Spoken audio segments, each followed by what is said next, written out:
Bonjour à tous, bienvenue dans cette nouvelle vidéo. Je vous propose aujourd'hui une vidéo sous la forme d'un atelier pratique visant à vous apprendre comment créer un fichier torrent. En effet, si le torrent est parfois utilisé pour le piratage, il faut savoir qu'il demeure avant tout un formidable outil pour partager une grande quantité de données avec plusieurs personnes, malgré une connexion au débit montant, c'est-à-dire en envoi ou en upload, qui soit plutôt faible. Ainsi, de retour de vacances en famille ou entre amis par exemple, il vous sera possible d'envoyer plus rapidement à l'ensemble des personnes présentes la totalité des photos et vidéos que vous avez réalisées. En effet, une fois que vous aurez commencé à transmettre une partie des données, celui qui les aura reçues les renverra à son tour aux autres et ainsi de suite, démultipliant la vitesse à laquelle chacun va pouvoir recevoir l'ensemble.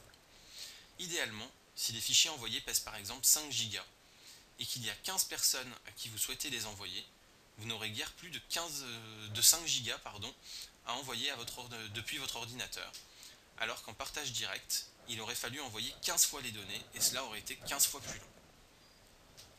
Donc quels sont les prérequis?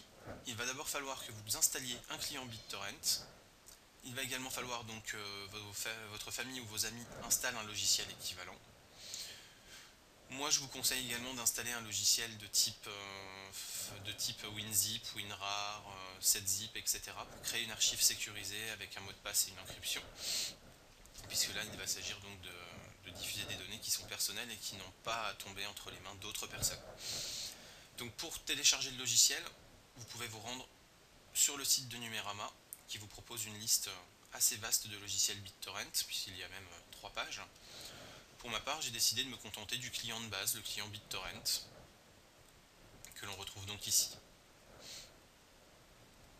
Avec ce client, nous allons créer un fichier qui va être extrêmement léger, mais qui va permettre de partager ensuite le contenu que vous souhaitez, qui lui sera, on le suppose pour que vous ayez besoin de BitTorrent, beaucoup plus volumineux. Donc l'intérêt du fichier que vous allez générer, c'est que c'est lui qui va en fait servir de maître d'orchestre, qui va permettre en fait à un serveur central de savoir ce qu'il a à faire et comment il répartit les données entre les différentes personnes qui les veulent. Ce petit fichier pèse en général quelques kilooctets et s'envoie extrêmement facilement par email par exemple. Donc pour commencer, il va falloir sélectionner le document que vous souhaitez envoyer. Donc document, c'est pas forcément un seul fichier, cela peut être aussi un dossier. Donc pour ma part, ça va être par exemple une archive de photos et ça va être ce document là. Donc on va demander à un logiciel là, en l'occurrence 7zip, de faire une archive. On va entrer un mot de passe ici, de manière à ce que ce soit crypté. Donc là je ne vais pas le faire parce que je n'ai pas réellement besoin de faire cet envoi, mais c'était surtout pour vous montrer comment ça peut fonctionner. Et ensuite, on va installer donc le client BitTorrent pour créer un torrent. Lors de l'installation, faites très attention, la plupart des clients vont vous proposer d'installer des barres d'outils, de changer votre page de démarrage sur votre navigateur, d'installer un certain nombre de logiciels. Soyez donc très vigilants, ne cliquez pas sur suivant, suivant, suivant bêtement. Lisez bien chaque écran, décochez bien ou cochez bien les bonnes cases et les bonnes options pour vous éviter des mauvaises surprises avec des logiciels qui pourraient vous ennuyer ensuite. Bien, donc maintenant que notre archive est créée, on va aller créer le fichier torrent adéquat. Donc pour ce faire, on va aller choisir le dossier ou le fichier archive que l'on veut partager. Donc on va sélectionner ce que l'on veut. Ici, il va falloir mettre des trackers. Vous n'êtes pas obligé d'en mettre plusieurs, mais c'est quand même conseillé au cas où l'un tombe en panne. Le tracker, c'est donc le serveur central qui, à l'aide de votre fichier torrent, va savoir quelles données vous mettez en partage et va organiser ensuite les envois entre les différentes personnes qui sont connectées à ce partage.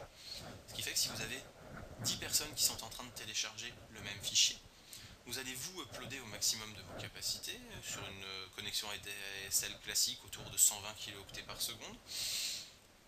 Et chacun des 10 connectés va à son tour renvoyer les données qu'il a reçues. Le tracker, son boulot, ça va être de dire que vous n'envoyez qu'une seule fois chaque donnée, vous n'allez pas envoyer la même donnée aux 10 personnes, vous allez envoyer à chaque fois 10 paquets différents. Et ces 10 paquets vont ensuite être re-renvoyés par chacun des receveurs aux autres personnes qui sont connectées. Le but étant donc d'optimiser la bande passante de chaque personne pour accélérer le téléchargement qui est fait. Vous allez bien sûr cliquer Private Torrent, le but étant d'éviter que le torrent, enfin le tracker ne mette à disposition votre torrent.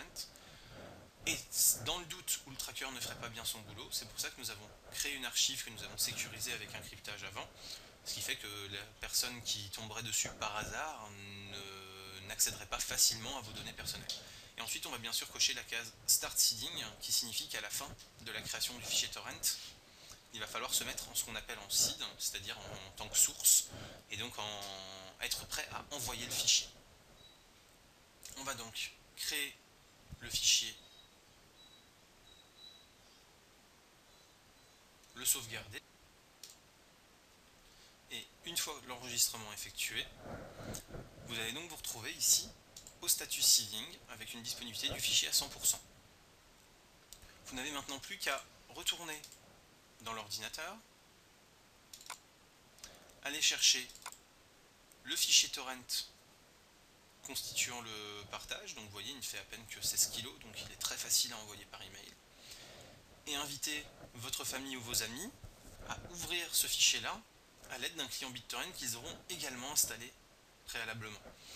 Une fois cette ouverture faite, le client va se connecter automatiquement chez vous et va commencer à venir chercher les données. S'ils sont plusieurs à se connecter en même temps, ils vont être plusieurs à se les échanger. Le petit conseil à donner simplement à votre famille ou à vos amis, c'est de bien leur dire qu'une fois le fichier complètement téléchargé, ne pas le renommer, ne pas le déplacer. Pendant quelques jours ou quelques semaines, selon le volume de données que représente votre fichier ou votre dossier. Le but étant que les clients BitTorrent des personnes ayant déjà reçu l'ensemble des données continuent de servir également de source pour accélérer le téléchargement des autres. Et une fois que tout le monde a fini de télécharger les données et donc les a à disposition, là après chacun peut faire le ménage, trier, ranger comme il le souhaite.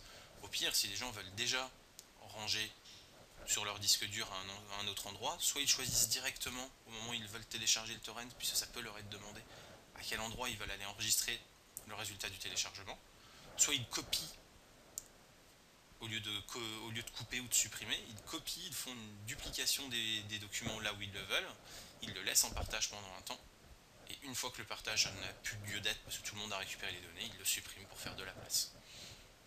Voilà, j'espère que cette vidéo vous sera utile pour partager vos photos et vos vidéos de vacances ou pour faire tout autre partage que vous pourriez juger intéressant. Je vous souhaite une excellente journée et à bientôt pour une prochaine vidéo.